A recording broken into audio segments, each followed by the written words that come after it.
దేవాలయ ధర్మాదాయ శాఖ పరిధికి చెందిన అన్ని ఆలయాల ఆస్తులు, స్థలాలు, భవనాలు, ఆదాయాలు సమాచార హక్కు చట్టం పరిధిలోకి తీసుకురావాలని, ఇందుకోసం చట్టంలో సవరణ చర్యలు వ్యవహరించాల్సిన బాధ్యత ప్రభుత్వాలపై ఉందని స్వయంభూ కాకినాడ భోగి గణపతి పీఠం ఉపాసకులు దూసర్లపూడి రమణరాజు ప్రభుత్వాన్ని కోరుతూ కేంద్ర రాష్ట్ర పాలకులకు భక్తుల సంతకాలతో లేఖ పంపించారు. పీఠం వద్ద ప్రత్యేక సమావేశం జరిగిన సందర్భంగా రమణరాజు మాట్లాడుతూ ప్రభుత్వం ప్రజలు చెల్లించిన పన్నులో ఆదాయం నుండి దేవాదాయ శాఖ ఉద్యోగులకు ధర్మాదాయ నిర్వహణకు నిధులు ఇవ్వడం లేదు కాబట్టి దాతల విరాళాలతో హుండీ ఆదాయంతో పూజా టిక్కెట్లు, ప్రత్యేక దర్శనం వసూళ్లతో నడుస్తున్నందున సమాచార హక్కు చట్టంలోకి రాదని వితండవాదంగా ఎండోమెంట్స్ నిర్వహణ జరుగుతున్న తీరులో లోపాభూష్టంగా ఉందన్నారు.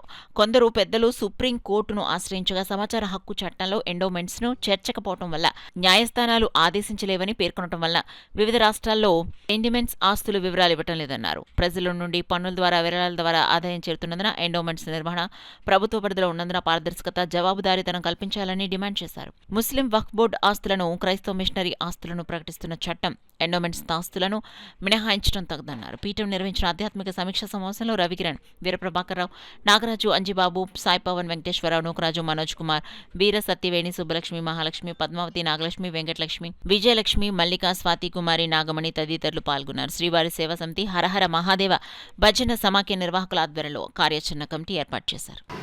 ఏ దేవాలయానికి సంబంధించిన ఆస్తులను కూడా, ఆ దేవాలయానికి ఏ ఆస్తులున్నాయి, వాటి యొక్క ఆదాయాలు ఏమిటి అనేటువంటిది సమాచార హక్కు చట్ట ప్రకారంగా ఇవ్వాల్సిన అవసరం లేదనేటువంటి విధానం కొనసాగుతూ ఉంది. ఇది చాలా దారుణం, దురదృష్టకరం. కారణం ఏంటంటే పూర్వకాలంలో ఎంతోమంది మహానుభావులు పొలాలు, భూములు, స్థలాలు, ఇళ్ళు ఇప్పటికీ కూడా మరి ఈ యొక్క దేవాలయ ధర్మాదాయ శాఖకు సంబంధించినటువంటి ఆలయాలకన్నిటికీ కూడా ఇవ్వడం జరుగుతూ ఉంది.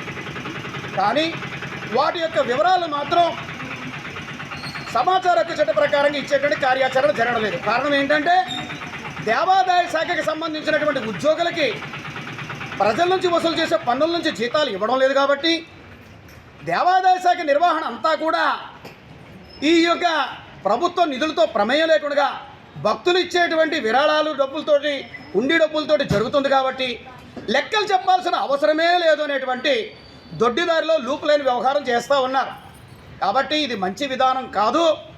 దీనిని సమాచార హక్కు చట్టం పరిధిలోకి తీసుకురావాల్సిన అవసరం ఉంది.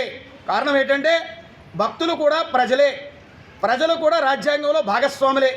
కాబట్టి ఖచ్చితంగా ఇది దేశవ్యాపితంగా అన్ని రాష్ట్రాల్లోనూ కూడా సమాచార శాఖ పరిధిలోకి వచ్చే విధంగా చట్టాన్ని సవరించాల్సినటువంటి అవసరం ఉందని భారత పార్లమెంటుని, అదేవిధంగా వివిధ రాష్ట్రాల అసెంబ్లీలని ప్రత్యేకించి దీన్ని తీర్మానం చేసి పంపించాలని చెప్పి ఆంధ్రప్రదేశ్ కూటమి రాష్ట్ర ప్రభుత్వాన్ని భక్తులందరూ కూడా కోరుకుంటూ ఉన్నారు. ధార్మిక సంస్థలు విజ్ఞప్తి చేస్తూ ఉన్నాయి. స్వయంభూ కాకినాడ భోగి గణపతి పీఠం ఈ విషయం మీద కార్యాచరణ కార్యక్రమాన్ని చేస్తూ ప్రభుత్వం దృష్టికి తీసుకెళ్ళడం జరుగుతూ ఉంది.